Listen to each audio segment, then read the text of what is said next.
Welcome everyone in today's video of how to log in. Do you want to get logged in India Bank? Then just watch this entire video because this is what this tutorial is for. First step is really simple. Just you have to open your browser and go to the search bar of browser and search for the keywords India Bank login. After that, you will see many search results related to the search. Click on this login button in order to redirect to the login page of India Bank.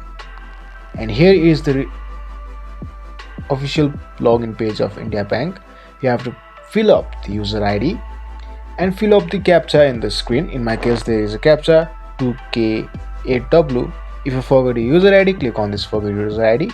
Else simply click on this proceed button and you have to fill the password and then again login. Thank you for watching this video. If you want to find more helpful videos like this, make sure to like, share, subscribe and comment down in the comment section below.